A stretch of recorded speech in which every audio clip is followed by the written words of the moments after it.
नारायण नारायण नारायण लक्ष्मी नारायण नारायण नारायण लक्ष्मी नारायण नारायण नारायण विष्णु नारायण नारायण विष्णु नारायण नारायण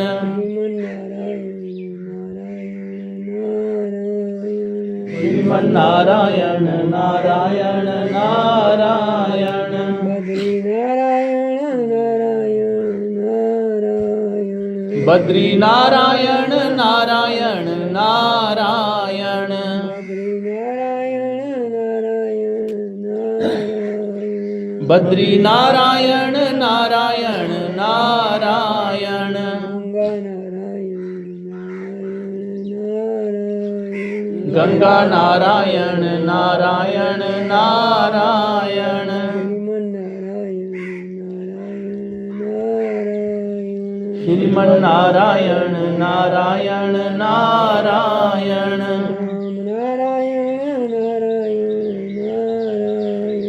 राम नारायण राम नारायण नारायण नारायण नारायण कृष्ण नारायण नारायण कृष्ण नारायण नारायण नारायण गोविंद नारायण नारायण गोविंद नारायण नारायण नारायण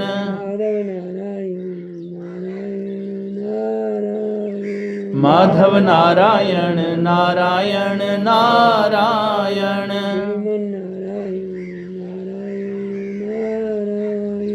श्रीमन नारायण नारायण श्रीमन नारायण नारायण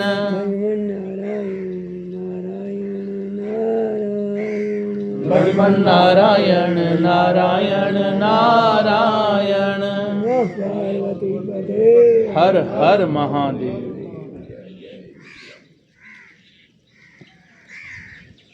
नारायण नारायण नारायण नारायण श्रीमद् भागवत महापुराण 11वें स्कंद के अंतर्गत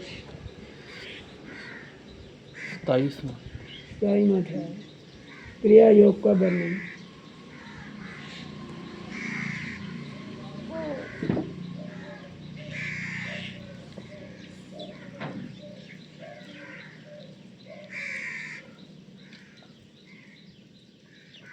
बाईसवां अध्याय क्रिया योग का वर्णन। उद्धव ने पूछा, भक्त वत्सल श्री कृष्ण,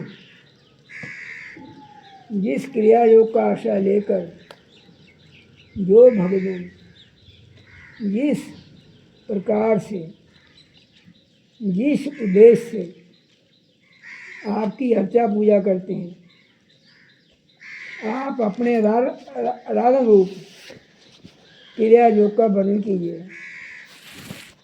देवर्षि नारद, भगवान व्यास देव और आचार्य बृहस्पति आदि बड़े बड़े ऋषि मुनि ये बात बार बार कहते हैं कि क्रिया योग के द्वारा आपकी आराधना ही मनुष्यों के परम कल्याण की साधना है।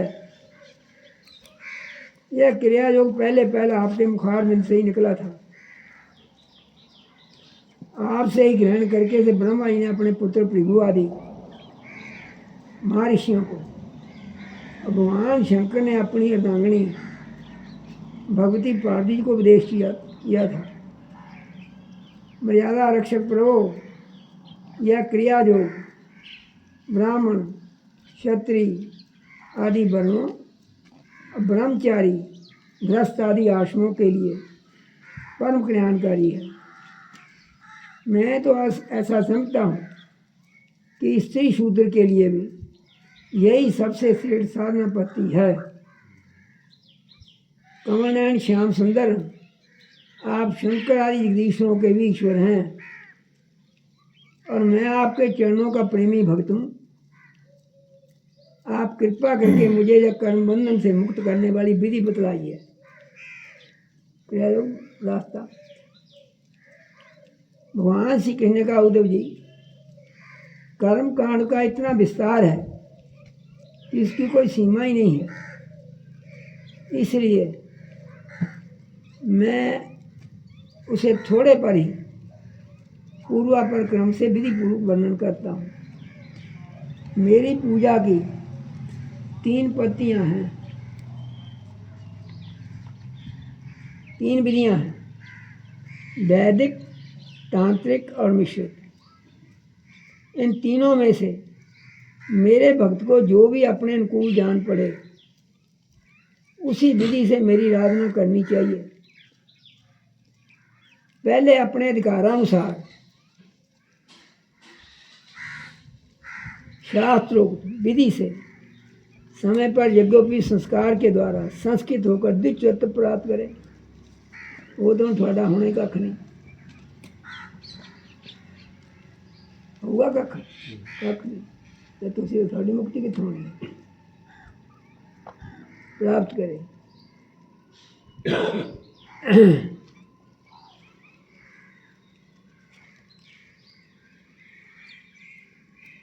फिर श्रद्धा और भक्ति के साथ भाव से अपने पिता एवं गुरु रूप मुझ परमात्मा का पूजा की सामग्रियों के द्वारा मूर्ति में, वेदी में, अग्नि में, सूर्य में, जल में, अपने हृदय में अथवा ब्राह्मण में, चाहे किसी में भी आराधना करे।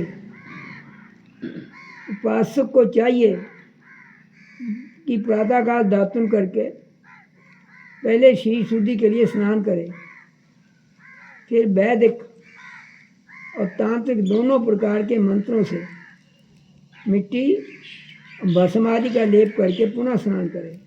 आजकल साबुन लगाते हैं।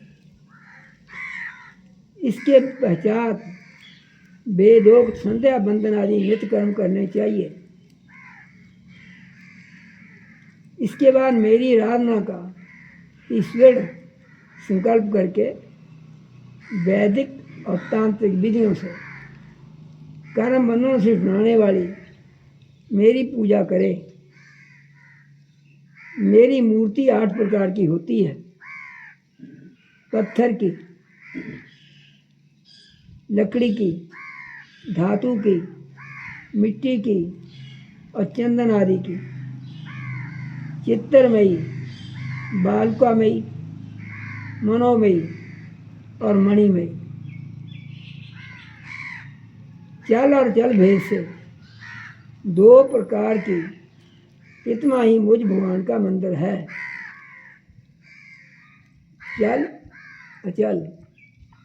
कुलदीप, क्या कहा मैंने? चल चल। अचल कौन है?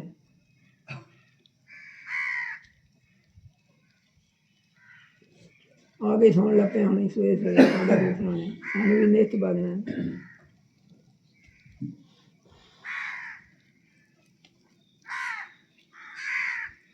इतना ही मुझ भगवान का मंदिर है। चलने फिरने वाली और पेड़ पौधे। उद्धव जी अचल प्रतिमा के पूजन में प्रतिदिन आवाहन और विसर्जन नहीं करना चाहिए। वो कितना करोगे? पेड़ कितना करोगे? अचल जिथे भी हैगी हम तो कर सकते हो। बाल को मिट्टी बनाई तो कर सकते हो।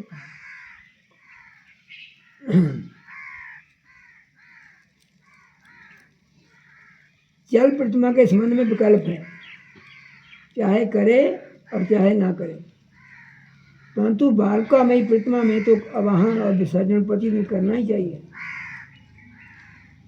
मिट्टी और चंदन की चित्रमयी प्रतिमा को स्नान न करावे, केवल मार्जन कर दे, परंतु और सबको स्नान कराना चाहिए। प्रसिद्ध पदार्थों से प्रतिमा आदि में मेरी पूजा की जाती है, परंतु जो निष्काम भक्त हैं वह अनायास ही प्राप्त पदार्थों से और भावना मात्र से ही हृदय में मेरी पूजा कर ले। उद्धव जी स्नान, वस्त्र, आभूषण आदि तो पाषाण तो धातु के प्रतिमा के पूजन में ये उपयोगी है। बालका में मूर्ति अथवा मिट्टी की वेदी की पूजा करनी हो तो उसमें मंत्रों के द्वारा अंग उनके प्रधान देवताओं की यथा स्थान पूजा करनी चाहिए तथा अग्नि में मेरी पूजा करनी हो तो घृत मिश्रित हवन सामग्रियों से आहुति देनी चाहिए। सूर्य को प्रतीक मानकर की जाने वाली उपासना में मुख्यतः अर्धदान और एवं उपस्थान ही प्रिय है। जल में तर्पण आदि से मेरी उपासना करनी चाहिए। जब मुझे कोई भक्त हार्दिक श्रद्धा से जल भी चढ़ाता है तब मैं उसे बड़े प्रेम से स्वीकार करता हूँ। यदि कोई भक्त मुझे बहुत सी सामग्री निवेदन करे तो भी मैं उससे संतुष्ट नहीं होता। रमेश ने आज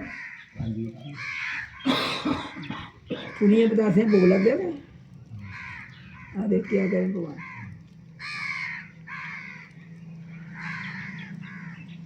संतुष्ट नहीं होता। जब मैं भक्ति श्रद्धापूर्वक समर्पित जल से ही प्रसन्न हो जाता हूँ तब गंध धूप पुष्प दीप और निवेद्य आदि वस्तुओं के समर्पण से तो कहना ही क्या है। उपासक पहले पूजा की सामग्री इकट्ठी कर ले, फिर इस प्रकार कुशा बिछाए कि उनके अगले भाग पूर्व की ओर रहें। तदनंतर पूर्व या उत्तर की ओर मुँह करके पवित्रता से उन कुशों के आसन पर बैठ जाए। यदि प्रतिमा अचल हो, मंदिर में होती है तो उसके सामने बैठना चाहिए। इसके बाद पूजा का कार्य आरंभ करे। पहले विधि पूर्वक अंगन्यास और करन्यास कर ले। इसके बाद मूर्ति में मंत्र न्यास करे और हाथ से प्रतिमा पर से पूर्व समर्पित सामग्री हटाकर उसे पोंछ दे। इसके बाद जल से भरे हुए कलश और प्रोक्षण पात्र आदि की पूजा गंध पुष्प आदि से करे। प्रोक्षण पात्र के जल से पूजा सामग्री और अपने शील का प्रोक्षण कर ले। तदनंतर पाद्य अर्ध और आत्मन के लिए 3 पात्रों में कलश में से जल भरकर रख ले। उनमें पूजा पत्ति के अनुसार सामग्री डाले। पाद्य पात्र में श्यामक सांबे के दाने, दुब, कमल, विष्णु क्रांता और चंदन, तुलसी दल आदि। अर्ध पात्र में गंध, पुष्प, अक्षत, जौ, कुश, तिल, सरसों और दूर्वा आदि। तो आत्मन पात्र में जयफल, लौंग आदि डाले। इसके बाद पूजा करने वाले को चाहिए कि तीनों पात्रों को क्रमशः हृदय मंत्र, शिरो मंत्र और शिखा मंत्र से मंत्रित करके अंत में गायत्री मंत्र से तीनों को मंत्रित करे। इसके बाद प्राणायाम के द्वारा प्राणवायु और भावनाओं द्वारा शीरस्थ अग्नि के शुद्ध हो जाने पर हृदय कमल में परम सूक्ष्म और श्रेष्ठ दीप शिखा के समान मेरी जीव कला का ध्यान करें। बड़े बड़े सिद्ध ऋषि मुनि ओमकार के आकार, ऊकार, महाकार, बिंदु और नाद, इन 5 कलाओं के अंत में उसी जीव कला का ध्यान करते हैं। वह जीव कला आत्मस्वरूपणी है। जब उसके तेज से सारा अंतःकरण और शरीर भर जाए तब मानसिक विचारों से मन ही मन उसकी पूजा करनी चाहिए। तदनंतर तन्मय होकर मेरा आह्वान करे, प्रतिमा आदि में स्थापना करे।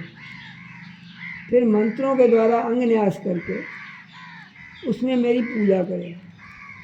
उद्धव जी मेरे आसन में धर्म आदि गुणों और बिमला आदि शक्तियों की भावना करे। अर्थात शासन के चारों कोणों में धर्म, ज्ञान, वैराग्य और ऐश्वर्य रूप चार पाए हैं। अधर्म, अज्ञान, अवैराग्य और अनिश्चय, ये चारों दिशाओं में डंडे हैं। सत, रज, तम, तीन रूप पटरियों की बनी हुई पीठ है। उस पर बिमला, उत्कर्षणी, ज्ञान, क्रिया, योगा, प्रवि, सत्या, ईशाना और उन्ग्रह, ये 9 शक्तियाँ विराजमान हैं। उस आसन पर एक अष्टदल कमल है। उसकी कर्णिका अत्यंत प्रकाशमान है और पीली पीली केसरों की छटा निराली ही है। आसन के संबंध में ऐसी भावना करके पाद्य, आत्मीय और अर्ध आदि उपचार प्रस्तुत करें। तदनंतर भोग और मोक्ष की सिद्धि के लिए वैदिक और तांत्रिक विधि से मेरी पूजा करें। सुदर्शन चक्र, पंचने शंख, कमोद की गदा, खड्ग, बाण, धनुष, हल, मूसल, इन 8 आयुधों की पूजा 8 दिशाओं में करे और कौस्तुभमणि, विजयंती माला तथा श्री बस के चिन्ह की बक्षत स्थल पर यथास्थान पूजा करे। नंद, सुनंद, प्रचंड, चंड, महाबल, बल, कुमद और कुंदेशन, इन 8 पार्थियों की 8 दिशाओं में गरुड़ की सामने दुर्गा, विनायक और विश्वसेन की चारों कोनों में स्थापना करके पूजन करे। बाईं ओर गुरु की और यथाक्रम पूर्व आदि दिशाओं में इंद्र आदि 8 लोकपालों की स्थापना करके प्रोक्षण, अर्धदान आदि क्रम से उनकी पूजा करनी चाहिए। प्रिय उद्धव, यदि समर्थ हो तो प्रतिदिन चंदन, खस, कपूर, केसर और अर्घ्य आदि सुगंधित वस्तुओं द्वारा सुवासित जल से मुझे स्नान कराए। उस समय स्वर्ण धर्मम इत्यादि स्वर्ण धर्मोन वाक जितम ते पुंडरीकाक्ष इत्यादि महापुरुष विद्या, सहस्र शीर्षा पुरुषा इत्यादि पुरुष सूक्त और इंद्र नरो नेमदिता बंत इत्यादि मंत्रों को रायना आदि साम गायन का पाठ भी करता रहे।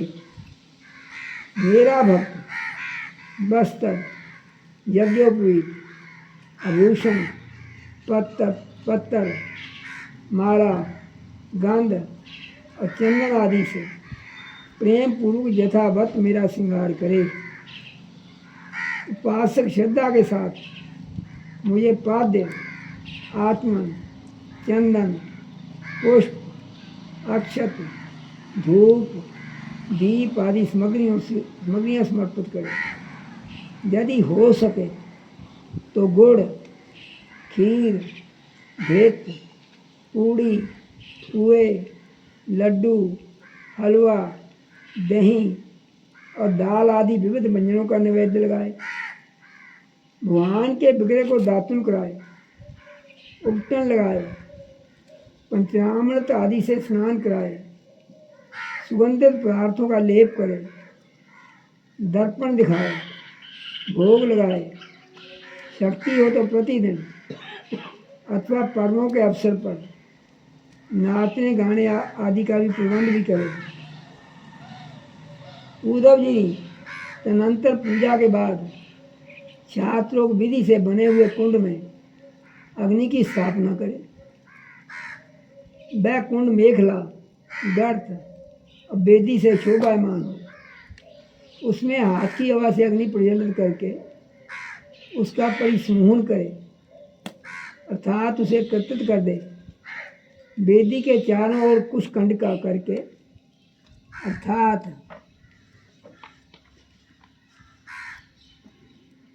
चारों ओर 20-20 कुशा बिछाकर मंत्र पढ़ता हुआ उन पर जल छिड़के। इसके बाद विधि पूर्वक समताओं का धान रूप अनवाधान कर्म करके अग्नि के उत्तर भाग में होमोपयोगी सामग्री रखे और प्रोक्षणी पात्र के जल से प्रोक्षण करे। तदनंतर अग्नि में मेरा इस प्रकार ध्यान करे, मेरी मूर्ति तपाए हुए सोने के समान दम दम दमक रही है, रोम रोम से शांति की वर्षा हो रही है। लंबी और विशाल 4 भुजाएं शोभायमान हैं, उनमें शंख चक्र गदा पद्म विराजमान है। कमल की केसर के समान पीला पीला वस्त्र फहरा रहा है। सिर पर मुकुट, कलाइयों में कंगन, कमर में करधनी, बाहों में बाजूबंद झिलमिला रहे हैं। वक्षस्थल पर श्री वत्स का चिन्ह है। गले में कौस्तुभमणि जगमगा रही है। घुटनों तक बलमाला लटक रही है। अग्नि में मेरी इस मूर्ति का ध्यान करके पूजा करनी चाहिए। इसके बाद सूखी समना को घृत में डुबोकर औती दे और आज्य भाग और अघार नामक 2-2 औतियों से और भी हवन करे। तदनंतर घी से भिगोकर अन्य सामग्रियों से औती दे। इसके बाद अपने इष्ट मंत्र से अथवा ओम नमो नारायणाय इस अष्टाक्षर मंत्र से अथवा पुरुष सूक्त के 16 मंत्रों से हवन करे। बुद्धिमान पुरुष को चाहिए कि धर्मादि देवताओं के लिए भी विधि पूर्व मंत्रों से हवन करे और सृष्टिकृत औति भी दे। इस प्रकार अग्नि में अंतर्यामी रूप से स्थित भगवान की पूजा करके उन्हें नमस्कार करें और नंद सुनंद आदि पार्षदों को 8 दिशाओं में हवन कर्मांग बलि दे। अनंतर प्रतिमा के सन्मुख बैठकर पर ब्रह्म स्वरूप भगवान नारायण का स्मरण करे और भगवत स्वरूप मूल मंत्र ओम नमो नारायणाय का जप करे। इसके बाद भगवान को आचमन करावे। उनका प्रसाद विश्वसेन को निवेदन करे। इसके बाद अपने इष्टदेव की सेवा में सुगंधित तांबूल और मुख बास उपस्थित करे तथा पुष्पांजलि समर्पित करे। मेरी लीला को गावे, उनका वर्णन करे और मेरी ही लीला का अभिनय करे। ये सब करते समय प्रेमोन्मत्त होकर नाचने लगे। मेरी लीला कथाएं स्वयं सुने और दूसरों को सुनावे। कुछ समय तक संसार उसके रगड़ों झगड़ों को भूलकर मुझ में ही तन्मय हो जाए। मोबाइल किधर छोड़ोगे? लंका डैम। प्राचीन ऋषियों के द्वारा अथवा प्राकृतिक भक्तों के द्वारा बनाए हुए छोटे बड़े शतक और स्तोत्रों से मेरी स्तुति करके प्रार्थना करें। भगवान आप मुझ पर प्रसन्न हो, ये प्रार्थना करें। मुझे अपने कृपा प्रसाद से सराबोर कर दें। तदनंतर दंडवत प्रणाम करें। अपना सिर मेरे चरणों पर रख दे। अपने दोनों हाथों से दाएं से दाहिना और बाएं से बायां चरण पकड़कर कहे, भगवान मैं इस संसार सागर में डूब रहा हूँ। मृत्यु रूप मगर मेरा पीछा कर रहा है। मैं डरकर आपकी शरण में आया हूँ। प्रभु आप मेरी रक्षा कीजिए। इस प्रकार स्तुति करके मुझे समर्पित की हुई माला आदर के साथ अपने सिर पर रखे। उसे मेरा दिया हुआ प्रसाद समझे। यदि विसर्जन करना हो तो ऐसी भावना करनी चाहिए कि प्रतिमा में से एक दिव्य ज्योति निकली है और वह मेरी हृदय ज्योति में लीन हो गई है। बस यही विसर्जन है। उद्धव जी, प्रतिमा आदि में जब जहाँ श्रद्धा हो तब तहाँ मेरी पूजा करनी चाहिए, क्योंकि मैं सर्वात्मा हूँ। असमर्थ प्राणियों में तथा अपने हृदय में भी स्थित हूँ। उद्धव जी, जो मनुष्य इस प्रकार वैदिक तांत्रिक क्रिया योग के द्वारा मेरी पूजा करता है, वह इस लोक परलोक में मुझसे भी सिद्धि प्राप्त करता है।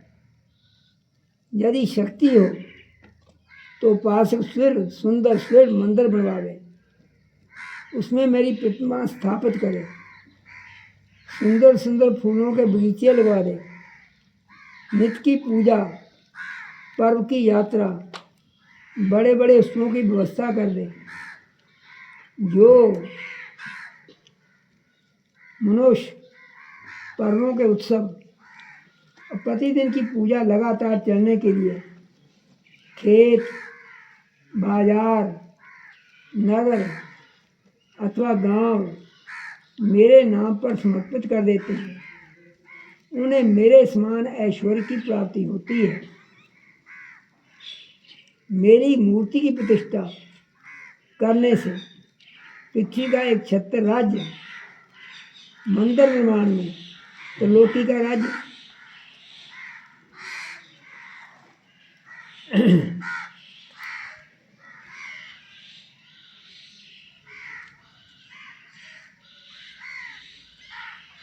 पूजा आदि की व्यवस्था करने से ब्रह्मलोक और तीनों लोकों के द्वारा मेरी समानता प्राप्त होती है। जो निष्काम भाव से मेरी पूजा करता है उसे मेरा भक्ति योग प्राप्त हो जाता है। उस निरपेक्ष भक्ति योग के द्वारा वह स्वयं मुझे प्राप्त कर लेता है। ध्यान करो, जो अपनी दी हुई या दूसरों की दी हुई देवता ब्राह्मण की जीविका हरण कर लेता है, वह करोड़ों वर्षों तक विष्ठा का कीड़ा होता है। जो लोग ऐसे कामों में सहायता, प्रेरणा अथवा अनुमोदन करते हैं, वे भी मरने के बाद प्राप्त करने वाले के समान ही फल के भागीदार होते हैं। यदि उनका हाथ दिख रहा हो तो फल भी अधिक मिलता है, उन्हें फल भी अधिक मिलता है। हरिओम तत्सत। आगे 28वां अध्याय है परमार्थ का निरूपण।